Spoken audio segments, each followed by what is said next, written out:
Thank you all so much for joining us. My name is Tigist Hailu. I am a member of the Habesha Health Team.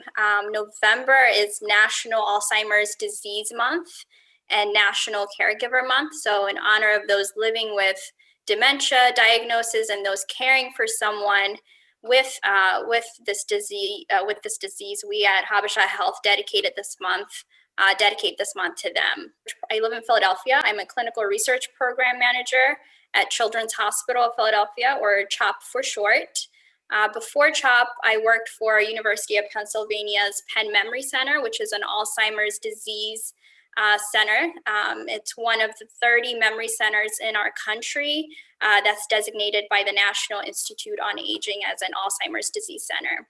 I specifically, in that role, I specifically work with older African Americans in the Philadelphia community in order to raise awareness for Alzheimer's disease and also the importance of research participation for that community. To learn more about the older participants I worked with, you can visit my website, mytypicalday.org. So now let's learn more about our speaker and our special guest. Our speaker today is Almaz Nigusse Bland, and she is a family support therapist at Sutter Health. So I will let Almaz introduce herself. Welcome, everyone. My name is Almaz. I see some familiar names and faces, so I'm so happy to see my community be here today. And I'm so thrilled to share my passion, which is working with our aging population, in particular, patients diagnosed with dementia.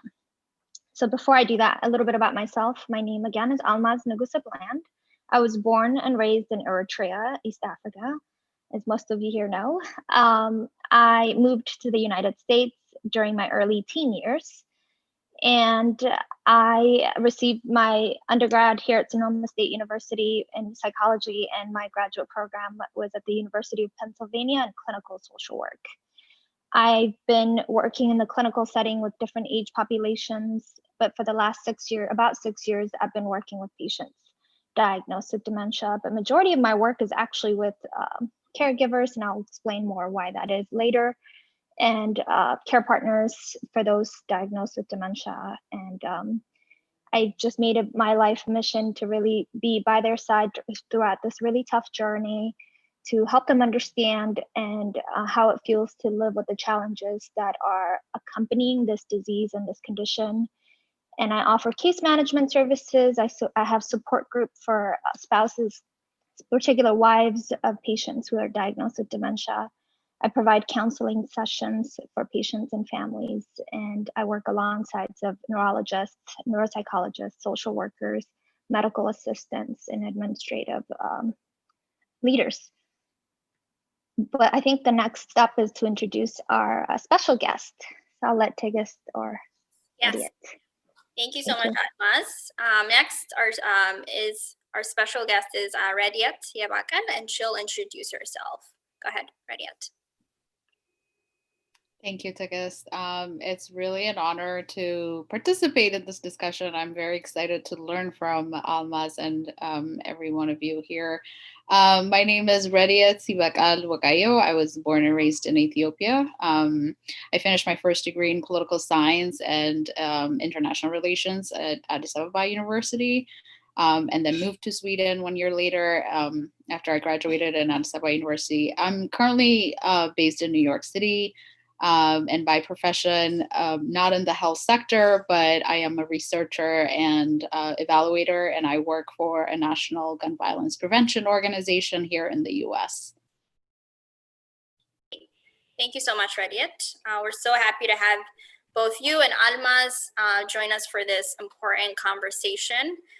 If this is your first time at Habesha Health's talk, we have a Q&A style type of discussion.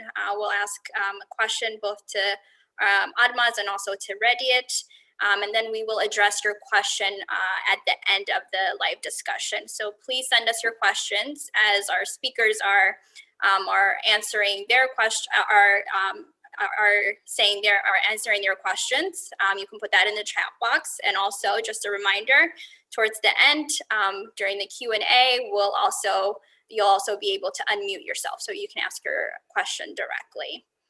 So we can get started now.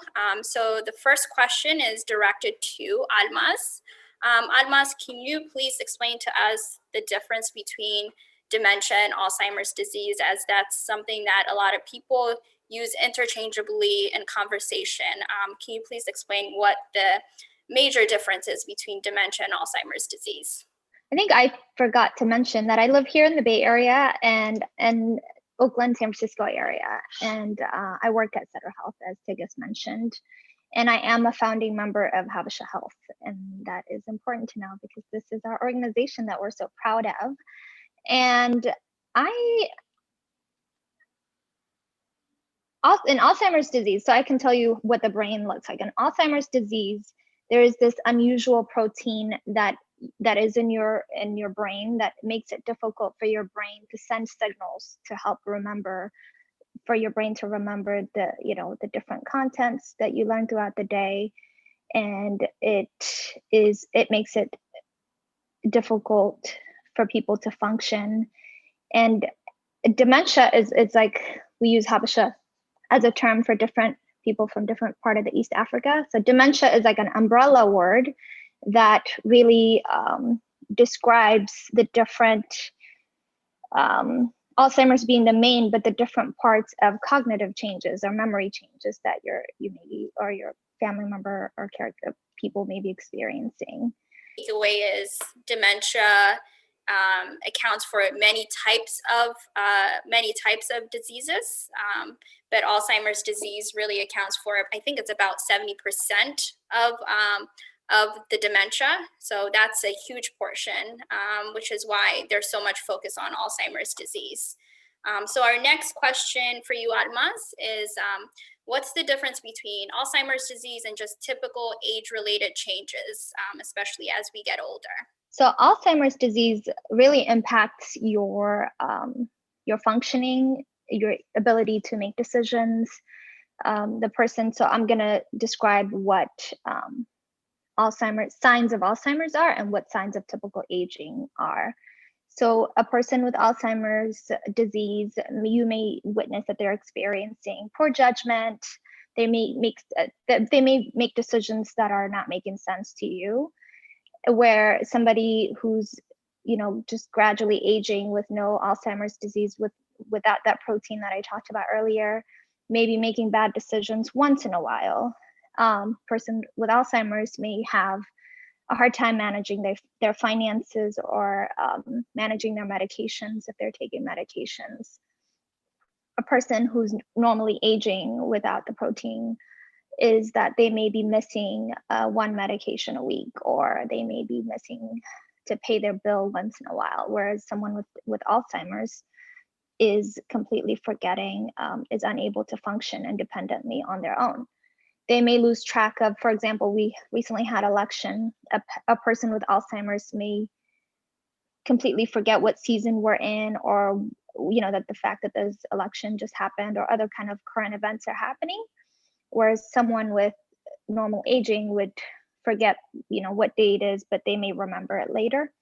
And I'm going to include a blog post that I wrote later after this talk, so you can further read about some of these things that I'm mentioning.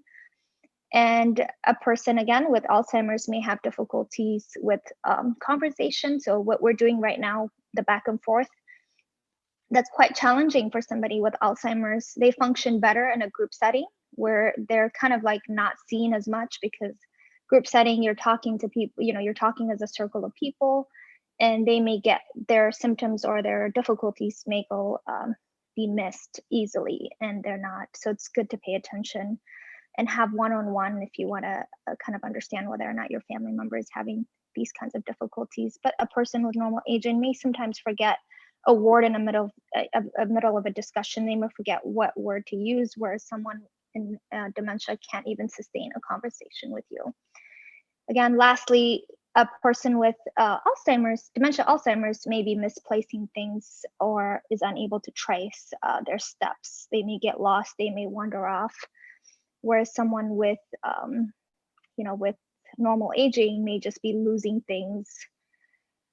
They may forget where they put their phone, but they can find it later. Whereas someone with Alzheimer's may accuse you of taking theirs because they have forgotten where they placed their phone.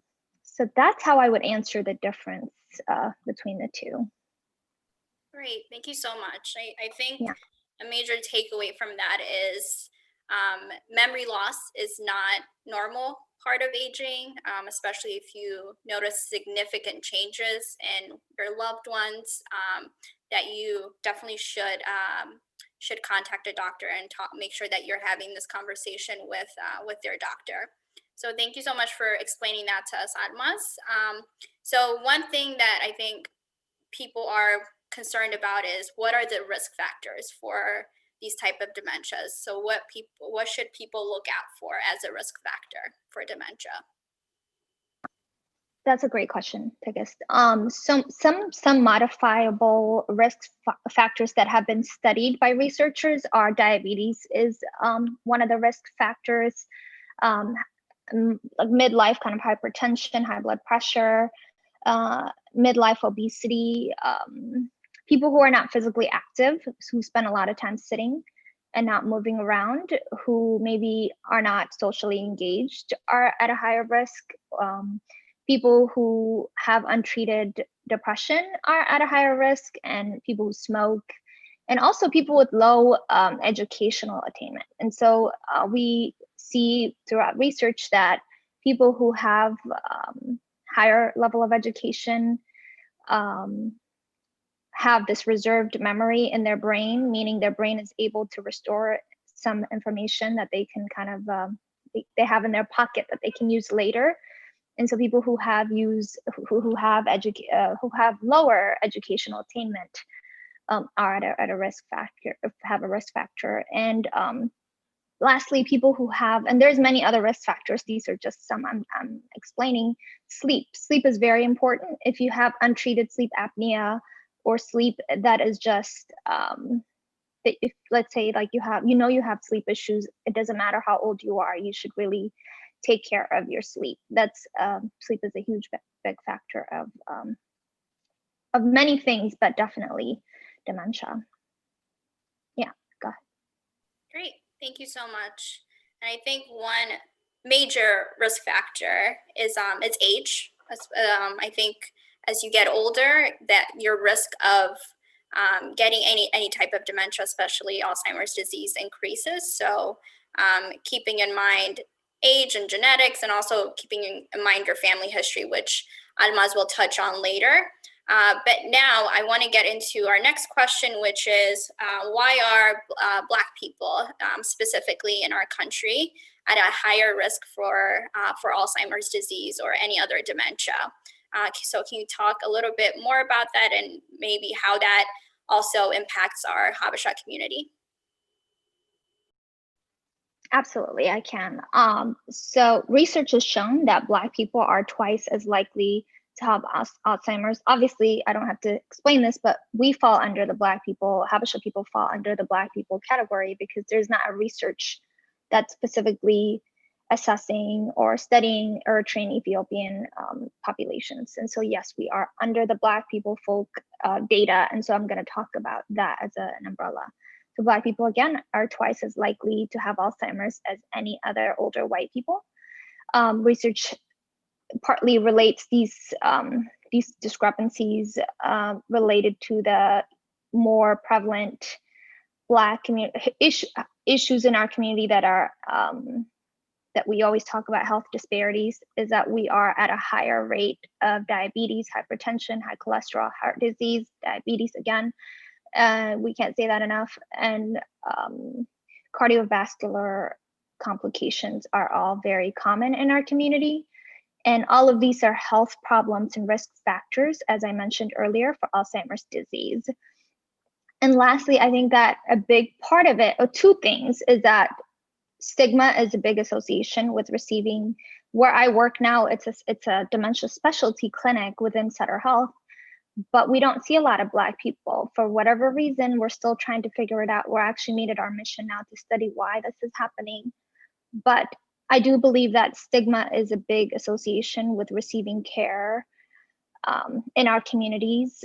I think we tend to associate memory loss with aging, therefore we don't. And I'll talk about why and who we should see when we have memory issues, but we don't seek help early enough.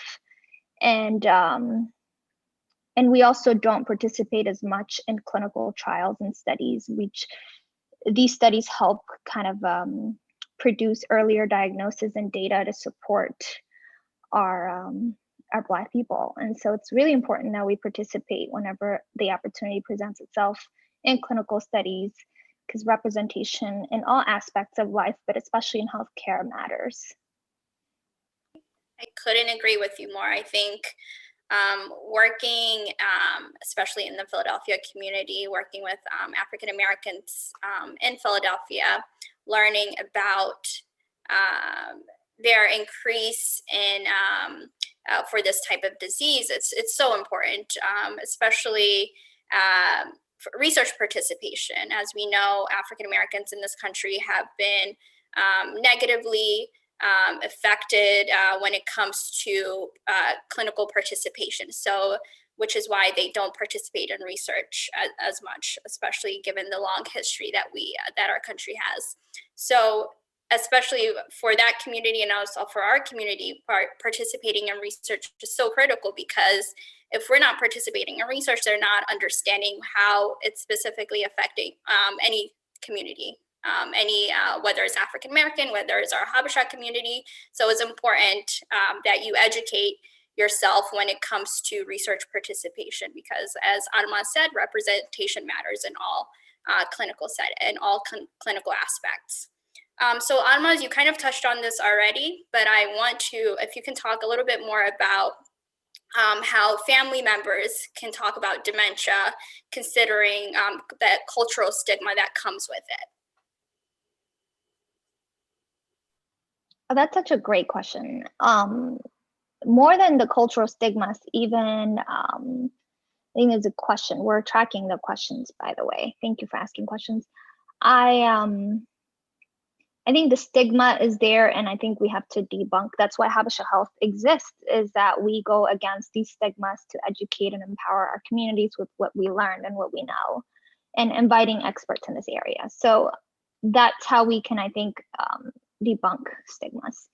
But in my clinical setting, what I tell family members is, you may hear, it's just age-related, doctors can't do anything about it.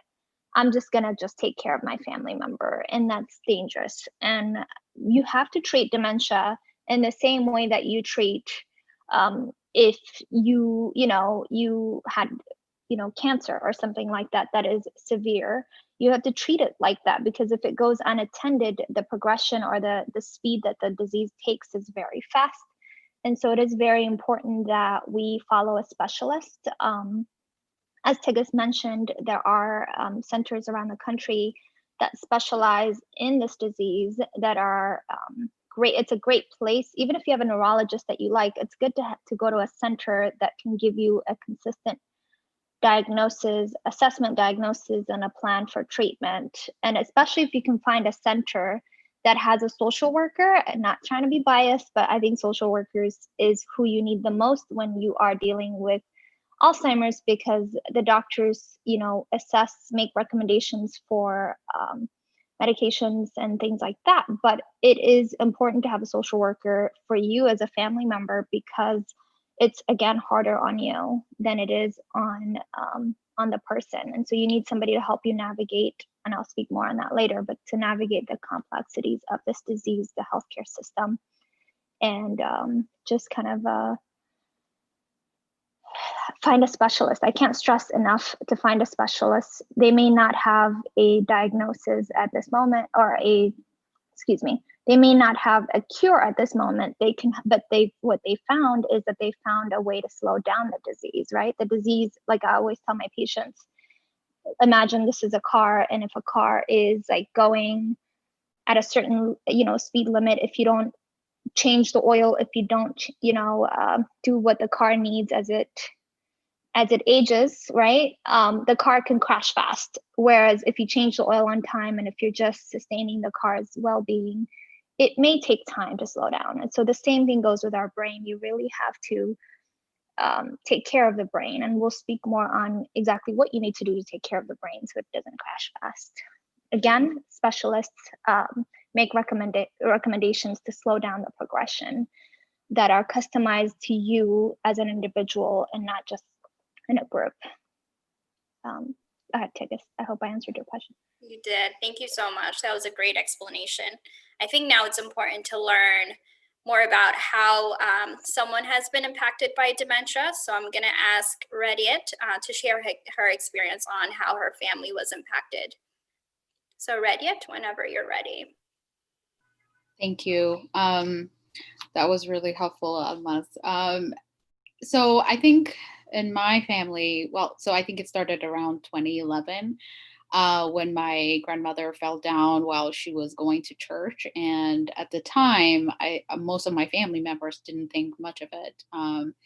But days went by, and I think they started to notice that she was not feeling well. And she started to delay responses when they asked her questions.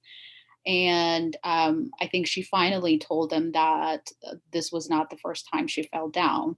At that time, obviously, she couldn't hide it because people helped her to come back to the house. So it was obvious that she fell down and she hurt herself.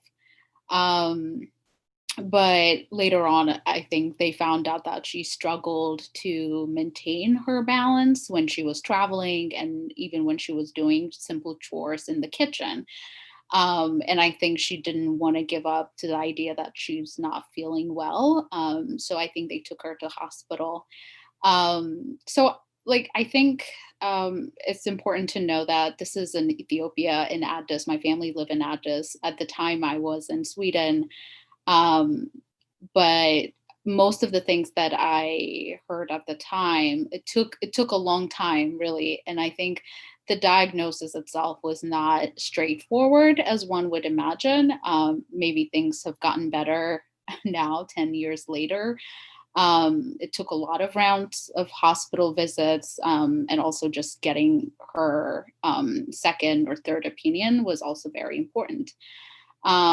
So after a year or so, they started to notice that she clearly shows some symptoms of dementia, and because she would often forget things like names, like very simple things where her daughters work at the time, and that's when they heard from doctors that this could be a dementia. And again, at that time, there was no clear diagnosis. It was just a lot of like information. And I believe at that time, my family were really honestly were impacted by this tremendously.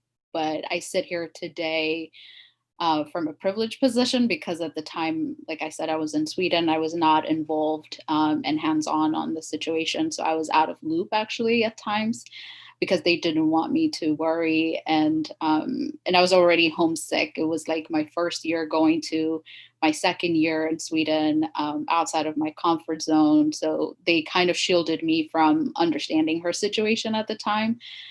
So I guess my grandmother, as far as I could remember, she was the most active person in the house. She would work tirelessly for the family. And even when we tell her not to worry and tell her to rest, she wouldn't know how to sit or take time to herself because like every Habesha mother out there, she was just selfless in many ways, right? So, but the good thing was that two of my aunts are nurse practitioners. So it kind of helped my other family members to understand like some of the practical things that they should do. I guess the first reaction as any caregiver would be, like, this is crazy, what's happening to my mother, and like it's fear and anxiety. But I think it kind of helped them to be in a position where they could take things into like looking things at practically than getting nervous about it. Yeah, I hope I answered your question. Yes, you did. Thank you so much for sharing your story with us. I think it's so important to hear from other people what they've experienced so we can pick that up, especially for our loved ones who may be experiencing any type of dementia. I know you touched on this too, but I am going to ask you to specifically explain what signs did your family members notice in your grandmother that that led you to decide that she may have any type of that she may have dementia. Yeah. So at first she didn't want to admit it, but her hands started to kind of shake and like tremble when she carried stuff in the kitchen, or she would just lose her balance when she goes outside. And I think it took her some time to even realize that this is out of her control. So she had to share it and they had to see it too.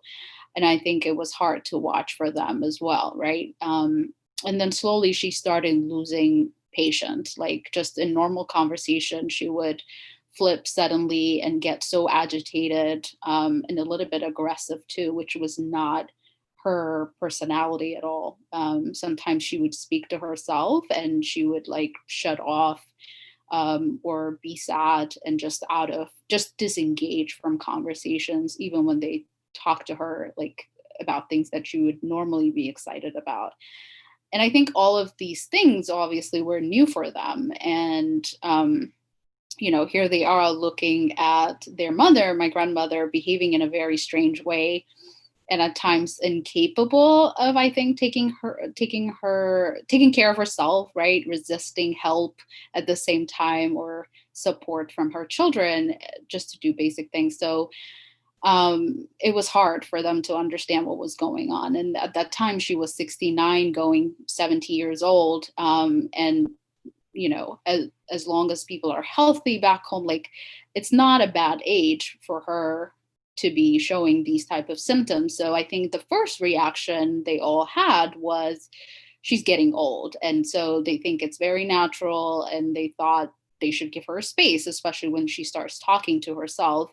They thought maybe she is just getting old and just, getting annoyed with everything.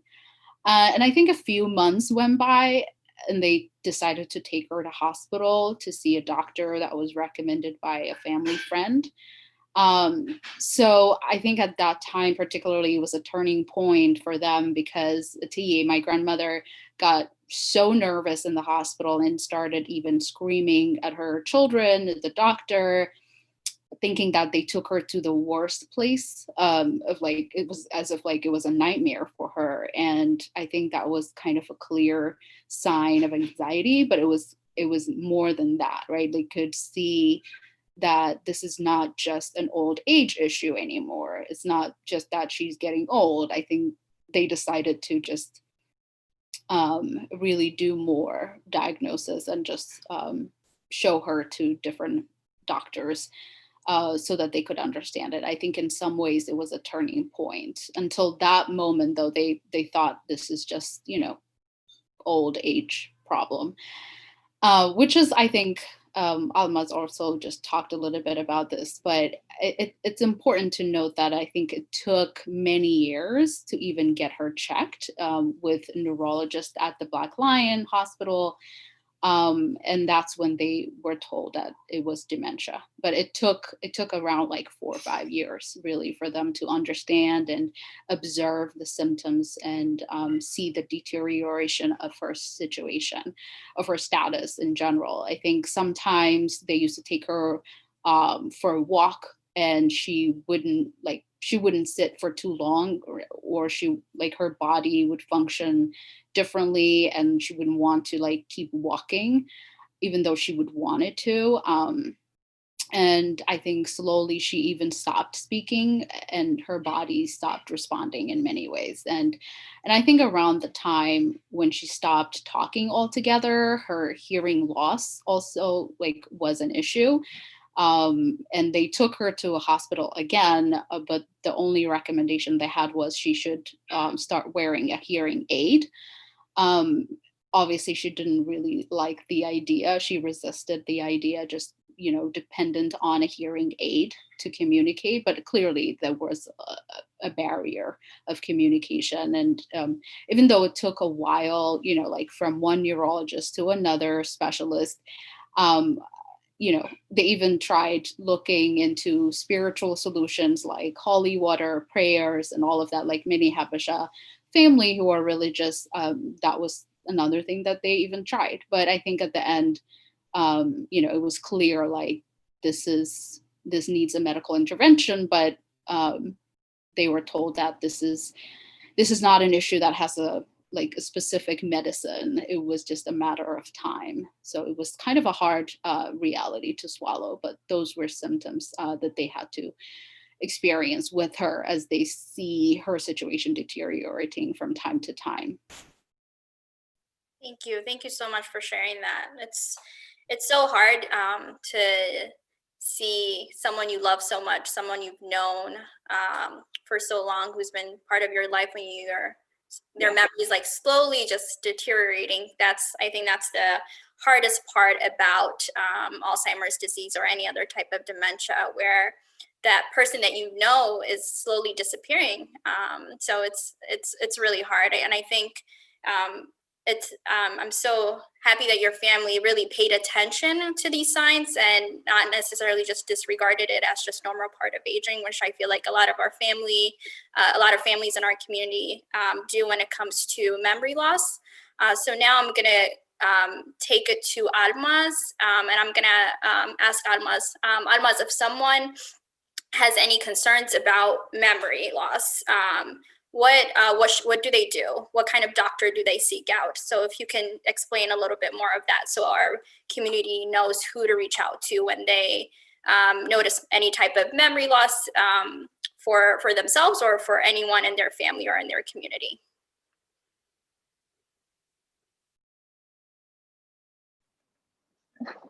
First, I just want to say, Rediet, that was so, thank you for sharing your family story and how this disease impacted your family. I noticed there's some people in the audience right now whose family members are currently being impacted by this disease. And so thank you for being here, and thank you for sharing your family story. And I hope there's something that you can take away from this today. So the question was, what kind of a doctor can somebody who's experiencing memory loss see? Who should they see, right? That's a really great question. If your individual or your loved one is experiencing memory loss or increased forgetfulness, or even any forgetfulness, I think you should have, not that I think, I know you should have the primary care physician. The primary care physician is like someone who looks at your head to toe, your whole body. They screen your whole body every year or every 6 months. But if your family member is experiencing, doesn't matter how old they are, 80, 90, if they're experiencing increased forgetfulness or any remote forgetfulness, have them be referred to a neurologist, not just any neurologist, but neurologist specializing in dementia. So you want them to go. Again, I mentioned earlier that there are centers around the country, Alzheimer's disease centers across the country. If you live, a lot of Habesha people live in metropolitan cities. There is an Alzheimer's disease center in almost major cities. So find that center, even if you have to drive a few hours to get a valid assessment, diagnosis, and then be followed by a neurologist who's in private practice. But really have them be part of a clinic that can give them a diagnosis with, if they have to do, and we'll speak more on what does the visit look like, what does the appointment with a neurologist looks like, but that's how I would answer that question, is that a neurologist who specializes in dementia is who your doctor or the doctor should refer them to. Right. Thank you. I think you've mentioned this already. There are Alzheimer's disease centers in a lot of major cities across our country where they specialize in Alzheimer's disease. So they know how to treat the disease. They know how to work with families who are experiencing this. So definitely reach out to a neurologist or an Alzheimer's disease center if you have any concerns about memory loss. Of course, talk to your family physician as well, who can refer you to a specialist. Almaz, you mentioned this as well when you talked about memory tests. As you know, memory tests can be biased for non-English speaking communities. So what do you recommend caregivers do if they are considering having a family member screened for memory loss?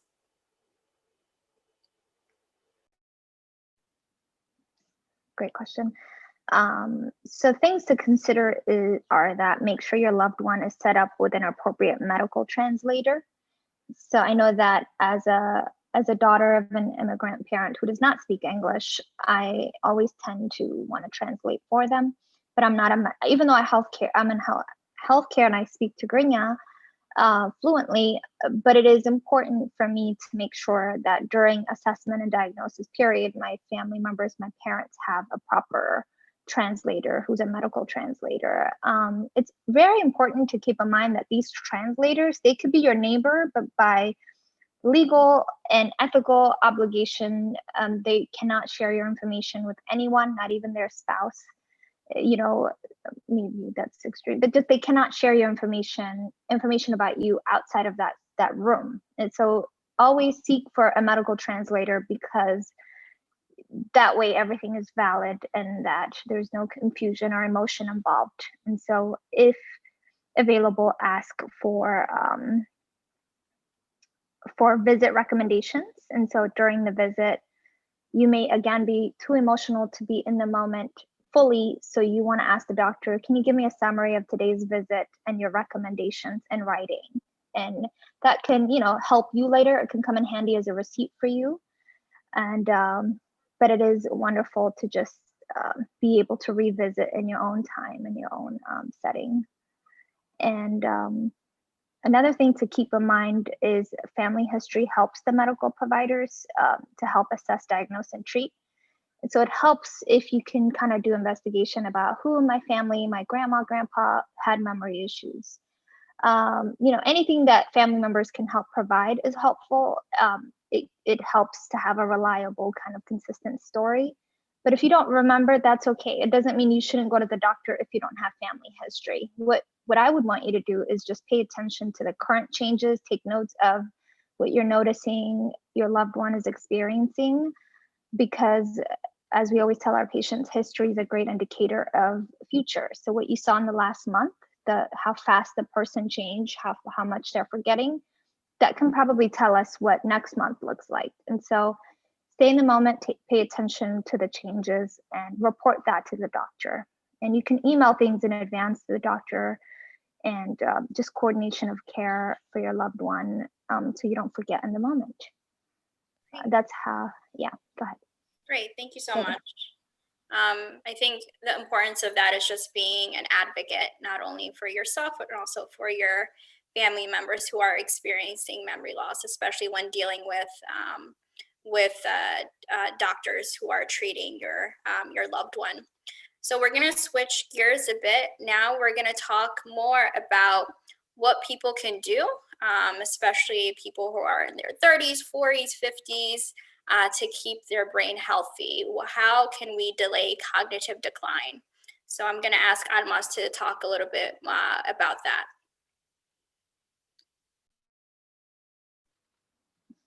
Yeah, there are a lot of research proven ways to keep things that we consider our protective factors, the things that can help protect your brain, are socialization. So hanging out with your friends is very important, right? It keeps your brain active. It also decreases depression when you are being around other people. They know how you're doing. Now with COVID, it's hard to see friends, but there are ways to actively stay in touch with people virtually or distance walk together. And I know that a lot of churches and worship places are not operating, but it is important to actively engage in virtual. I noticed my parents were involved in their church through their phone because they don't have a smartphone, but they were calling in for a prayer time. And so that's important for them. It's a meaningful activity that they do, that they can talk to their friend about what the service was about, even though they were on the phone. And Another thing we can do is just having a structure in our day to, to have workout time is at this time. And you don't have, if you don't get to do it today, that's okay. There's always tomorrow. But just setting a goal helps to keep you active. And I can speak a little bit about why, socialization is important. There's a research that was done that shows that people who are less frequently or less socializing are 50% more likely to have increased, developing of increased dementia. And people who have acknowledged or who have said they felt lonely are 58% of increased chances of developing dementia. And another area, so that's the socialization. It's good to see people. It's good to hang out with people, whether it's virtual or walking, in person, or however you do it. Just see people, keep your brain, stay in touch with people. Great for your mental health. Great for your for decreasing the likelihood of dementia. Exercise is great. I think we all know this, but you can't talk about it enough, right? Finding a physical activity that is safe, especially for our aging folks, it's make sure it's safe for your body, make sure you're able to do this physical activity. And some examples are brisk walking for 30 minutes a day. Even if it's snowing wherever you are, you can walk within indoors. Just keep moving for 30 minutes. A leisure walk after dinner is a good idea. Exercise with friends can be helpful. There are programs that are focused on older people, and you can join a dance kind of classes. Again, there's another research. Again, all of this is in a blog post that I'm sharing, is a research that really focused on whether or not exercise and dementia have correlation. And so what this research showed, that compared to people with no exercise, physical activity was associated with lowering the risk of cognitive impairment, especially Alzheimer's disease dementia, or of any type of dementia. And they noticed a trend of protection with greater physical activities. Wherever they saw physical activities was or higher level of physical activities were associated with reduced risk of cognitive impairment. So I don't want to bore you anymore with the research. But lastly, what I like to talk about, and this is important for our community, is Mediterranean diet. And that what that looks like is like using olive oil instead of kibbeh or tasmi, is really reducing the amount of those kinds of fat, but increasing it with healthy fats. And limiting red meat. I know that we love red meat, right? But if you can limit it to, not cut it off completely, but just limit it, switch it off a little bit with fish, like have fish at least twice a week. And obviously, I always encourage water intake, right? Increase your water intake and focusing on fruits and vegetables and nuts and grains, and using herbs to flavor up your food instead of salt. And there's a chart that I'm going to send out that really shows the breakdown of what Mediterranean diet pyramid is, what it looks like, and what area you can improve. And our heart is very important to keep healthy. It's important to prevent any kind of these following conditions. As I mentioned earlier, these are very high in our Black communities, and they do increase your risk of getting Alzheimer's disease. So it's important to make sure that your heart and blood vessels are also healthy, because if they're bad, your brain is bad, right? So hypertension, high cholesterol, diabetes, any of those are, amongst many other things, are great to keep healthy. Stop smoking if you're a smoker, because currently smokers are at a 80% increased risk of developing Alzheimer's disease compared to people who never smoked. And so consider, if you know anyone, just titrating down or cutting out smoking completely, because of the high risk of 70% risk is 70% risk is a high risk, and risk not worth it. And so just managing that is important. I can't stress enough to just, it's never too late to stop smoking. Great, that was excellent. Thank you so much for all those tips. So everyone remember socialization, keeping in touch with your friends, keeping in touch with your community members is a way to delay cognitive decline. Exercise, of course, and eating healthy, keeping that Mediterranean diet that Almaz mentioned, keeping mentally active, and if you're a smoker, to stop smoking. So I think all of these, one thing that I used to say to my research participants was, what's good for your heart is good for your brain. So just keep in mind everything that you're doing to keep your heart going, whether it's exercise or eating healthy, it's also really, really good for your brain. So just keep that in mind as you are figuring out what I should do to keep my brain healthy. So next, Almaz, I'm gonna ask you to talk a little bit about what resources are available for our community to learn more about cognitive decline and brain health as we age.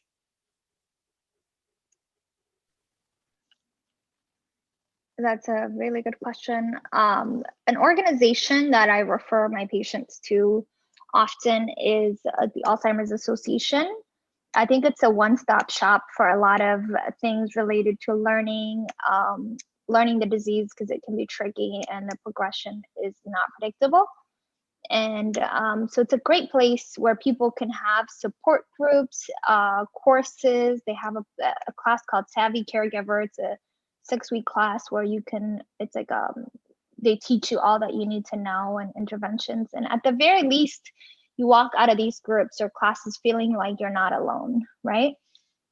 I haven't seen anything that are Integrinia or Amharic yet, but I'm hoping with Habesha Health existing and other organizations existing, we can change that in the future.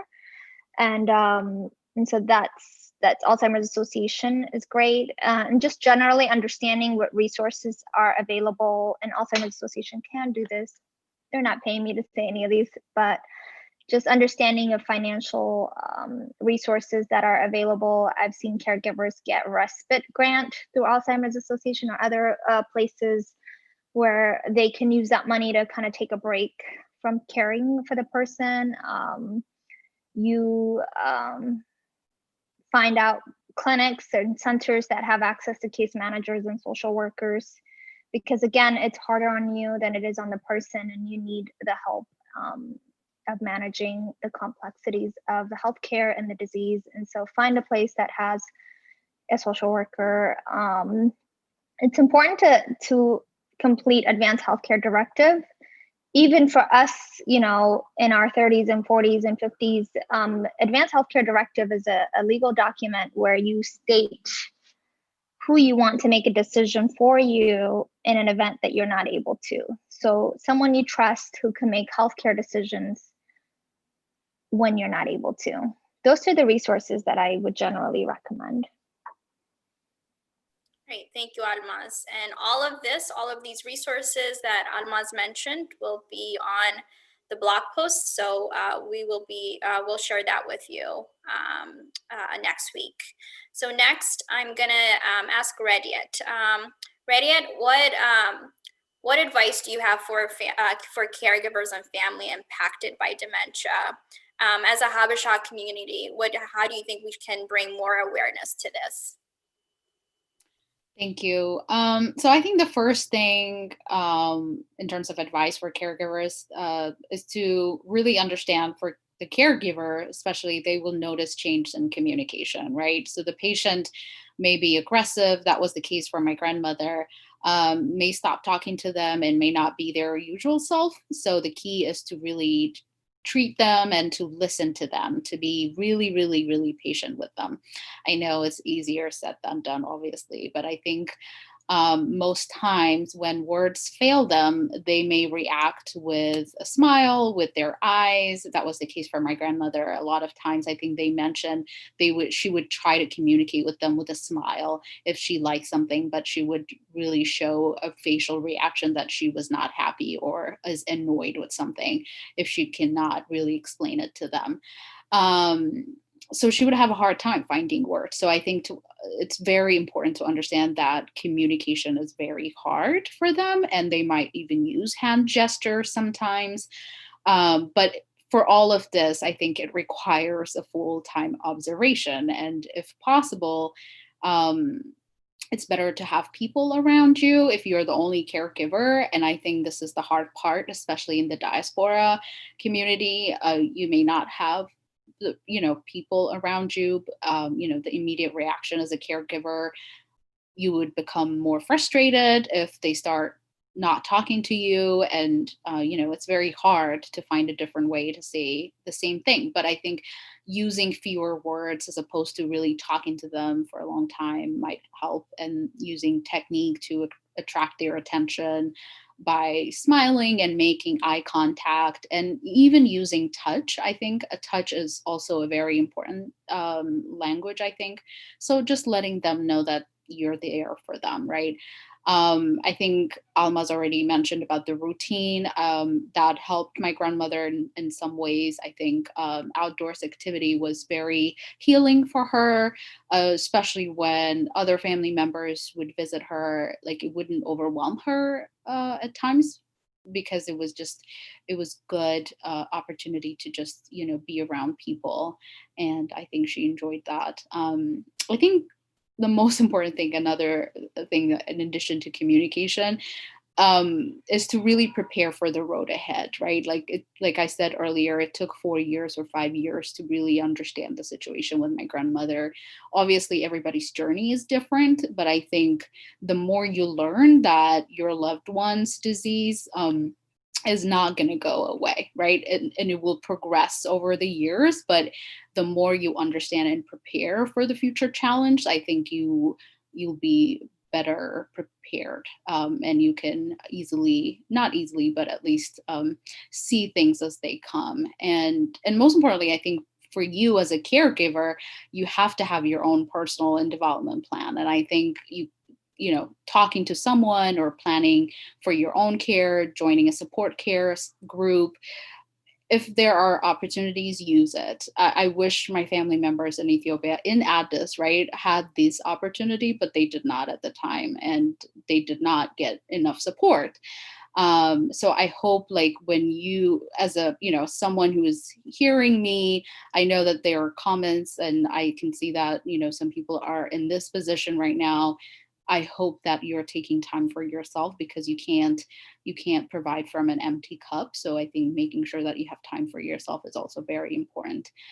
I know you asked about Tigist, just in general, bringing more awareness for the Habesha community and what that looks like. I can say just a couple of things. I know we're running out of time, but I think using multimedia resources and in-person education, I think, may be an effective approach to improve knowledge and awareness of the disease. Because if you really look at, for example, social media, and how, like, using social media, like for example Facebook or Twitter, it can also help people to understand a little bit better of the disease. But of course, I mean, social media is also prone to any misinformation, so we have to be careful of that, of course. And another thing that I hope, this community, the Ethiopian Eritrean or the East Africa community, could do better. We spend a lot of time talking about politics, which is very important, I understand, but I think it's also important to talk about health issue. And for people who own media platforms, I wish they give the opportunity for practitioners like you, Almaz, and others, or who are also specialists on this issue, to really talk about this issue, because I think there's a lot of misconception, and I think media owners or platform owners, I think, could do better in this term. But one last thing that I wish I can achieve in the long term is to really connect people who are in the diaspora, who are experts and practitioners, specialists in this field, to have a platform where they can educate people or give resources and support for people back home, right? Like, there are many resources available out in the US or Europe or wherever you are. But I think in Ethiopia, especially outside of Addis, people who don't have the same exposure, the same resources, whenever you think about that, I feel like there's a lot of things that we should do. We can always start somewhere, but I think every one of us can play a role in this. Thank you, Rediet. That was really good. I think what I took away from that is it's just the importance of just talking about this more within our community is so important. Especially for a disease like Alzheimer's disease, where there's no known cure, there's no known cause. So there's so much research that needs to be done, so much involvement from our community that needs to take place. It's just more of an opportunity to have a space like this, a space like Habesha Health, so we can talk more about this kind of topic. So before we go into questions from the audience, Almaz, just in 1 minute, if you can just explain what you would like our audience members to take away from this conversation, and then we'll get into our questions from the audience. Thank you, Rediet. I couldn't agree more with talking more about this. I think that we lack that, and I think we're heading in the right direction as we are here today. And this document, this video lives forever. And so we want you to share. Once you get it, we want you to share it with loved ones, and we'll have more of these. This is just part one of this, and we're going to have many more parts coming in the future. So if there's anything you can take away, is just understanding that Alzheimer's disease is the most common cause of dementia, but it is only one type of dementia. There are so many different kinds of dementias. Dementia is not part of normal aging, so it's not okay to just accept it and not seek treatment. And so knowing that this is not normal, I need to see a neurologist who specializes in Alzheimer's and dementia. There are many modifiable risk factors, as I mentioned before, to decrease your risk of developing dementia. Exercise is one. Anything helps, even moving around the house helps.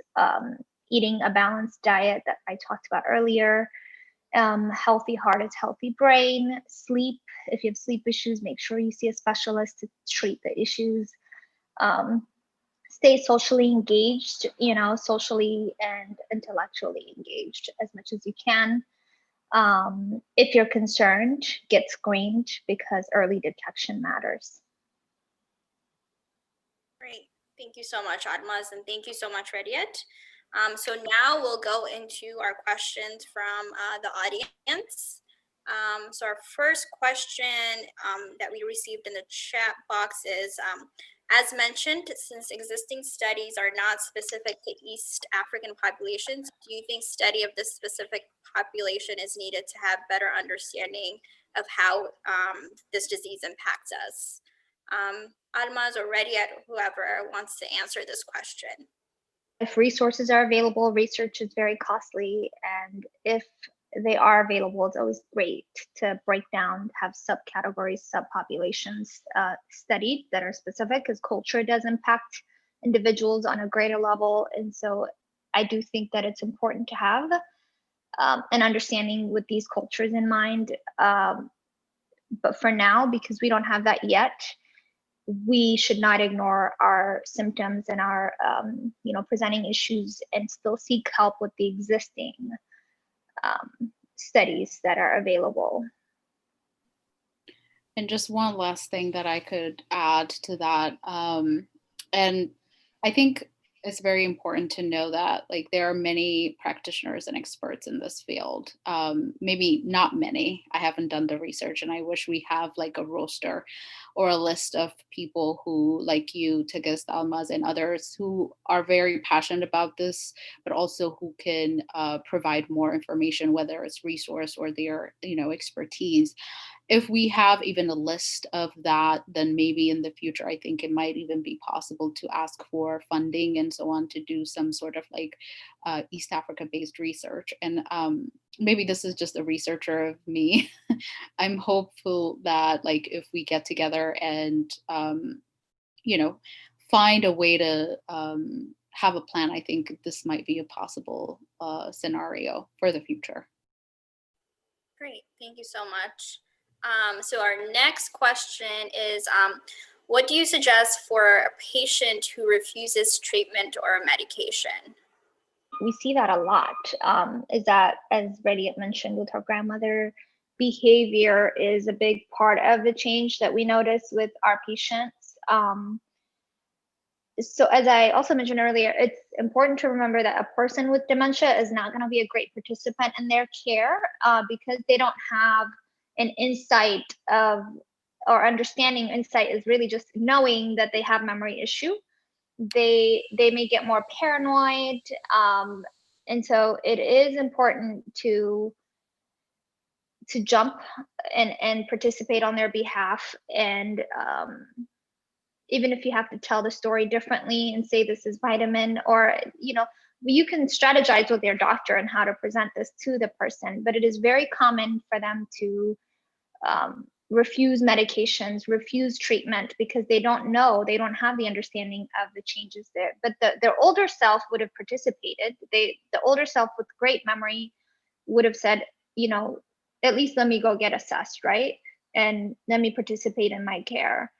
But in the case of especially Alzheimer's, is that they're not their usual selves, and so therefore they're not gonna be participating. So I encourage you really find a doctor who has an understanding of the behavioral changes, which most of them are, and who can help kind of engage you in medication management, in communication. As Rediet mentioned earlier, communication is a big, so behavior management, communication.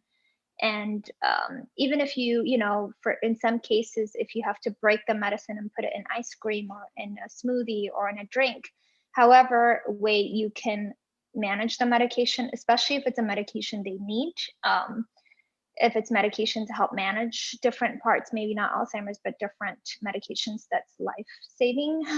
And so you want to make sure you manage that medication management piece in a way that makes sense to them. Eating is a everyday part of our lives, so including it in meals and in drinks and in smoothie and in ice cream. That's what I would tell my patients. Thank you so much. Another question we received in the chat feature is, can you speak to impact of culture and some of trauma experiences immigrant communities experience in developing dementia? I think that unattended mental health is a risk factor, as I mentioned earlier. I think trauma is, I don't know that there are studies that show correlation between trauma and Alzheimer's, but untreated mental health or depression or, it puts you at a higher risk of Alzheimer's. And to our audience, if you have any questions, you can unmute yourself to ask your question, as we still have time to continue with our Q&A portion. Actually, I have a question. Oh, go ahead. So I have a Habesha mom. She's very tough, but and I live here in Houston, and I took her to a general practitioner who's also an Eritrean background, and he was telling me a bit about vitamin and mineral deficiencies being common in East Africans, whether Eritreans or Ethiopians, right? And do you guys find that those deficiencies also contribute, and should there be some sort of blood work done to kind of balance those out? Because I think I heard also that vitamin D deficiencies affect mental health disorders along with contributing to Alzheimer's and dementia. So just curious about that. Neurologist would assess your loved one for thinking judgment and any kind of where they are. They would assess to see where they are in the moment using different tools, whether it's a test called MoCA or Blessed, to screen and understand where the patient stands. And they may do blood work. They may do work for, workup for B12 is a big common deficiency that we see. They may do MRI or PET, depending on, again, the insurance and the need. So it all depends on the neurologist. So I heard you say there's a general practitioner that your mom sees, and I did get your email. I'm just in research of finding you someone, so I'll get back to you once I find you someone. And but just really understanding from a neurologist perspective what the findings of the labs are. And I would let them run all the tests that they're able to do, including B12. It's a big deficiency that we notice. But you can do a whole run of all vitamins to see what area your mom is deficient in. I hope I answered your question. You did. Thank you. Thank you to all, especially those of you who shared your experience.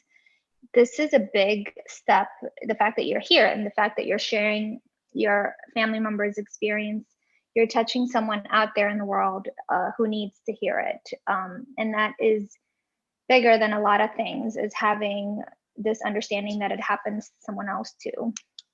So thank you for being here. Thank you for sharing your story. And we hope we can bring you back next year as someone who can share your story. You can reach out to us. We'd love to have. That's what Habesha Health is about, is involving family members, share their stories, share their expertise to help empower and educate our communities. So I just want to say thank you all for being here, and thank you for spending your Sunday afternoon with us. Yes, class one on that. Thank you, Almaz. Thank you, Tigist and Hermela, everyone. And I think I hope this will encourage other people to use their platforms in whatever form and ways that they can use, the opportunity to bring awareness about this issue and help bring people together.